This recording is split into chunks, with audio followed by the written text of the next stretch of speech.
Who am I? I'm Yreka Reed. I am a poet grown in the Pacific Northwest, and I'd really like to know you.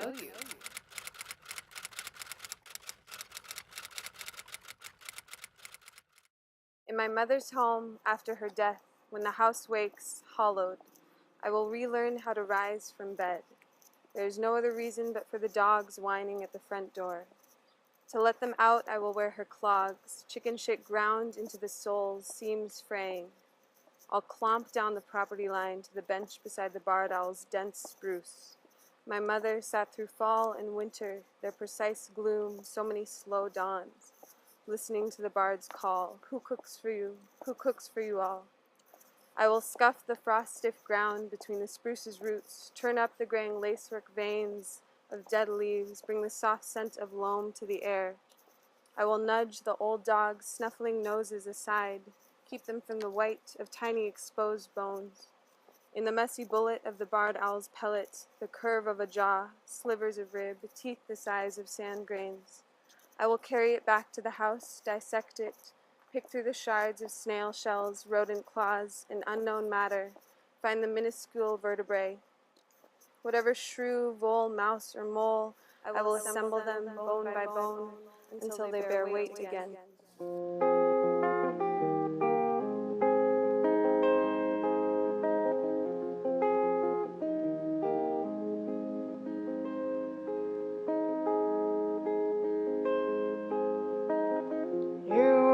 Distance, so I became distance. I gave the vastness and the depth of me to you.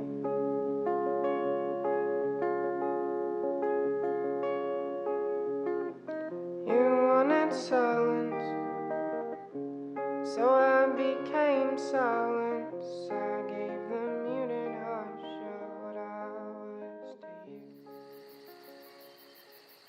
So, a poem that is extremely personal to me is one that I found in a bunch of notes and old clippings from my grandmother.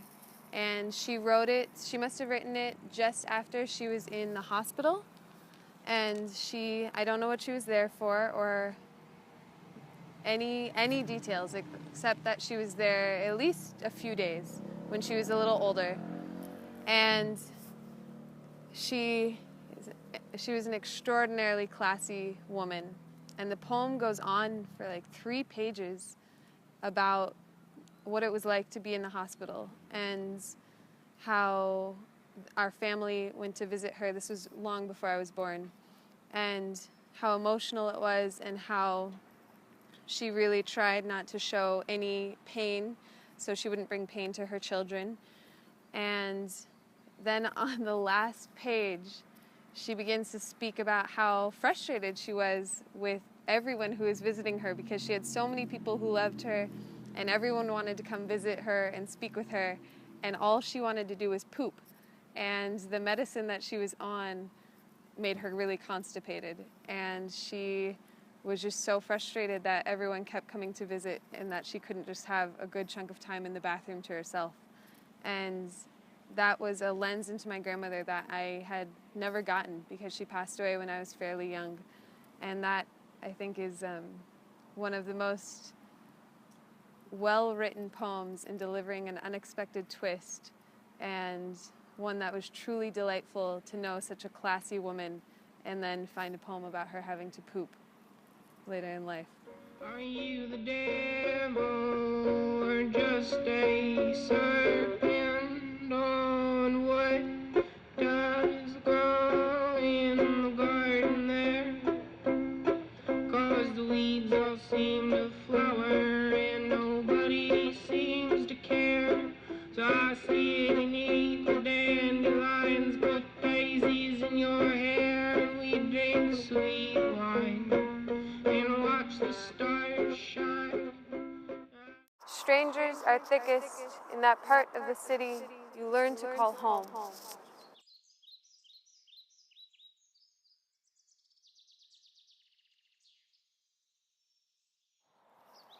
Help. After Frazee Ford's You Got Religion. When you got religion, I was counting death fugues written by my black friend. We congratulated him when he was published, nailed, and forgot to ask, does it hurt? Forgot to offer yes and just and battalion. We posted and reposted his poem, left him alone in his apartment with forgotten and flashbang and used.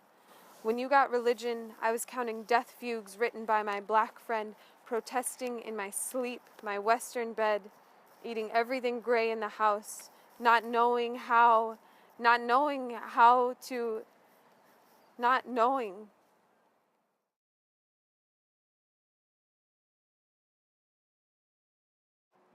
Poetry and I have become two blind lovers, constantly bumping into each other and laughing.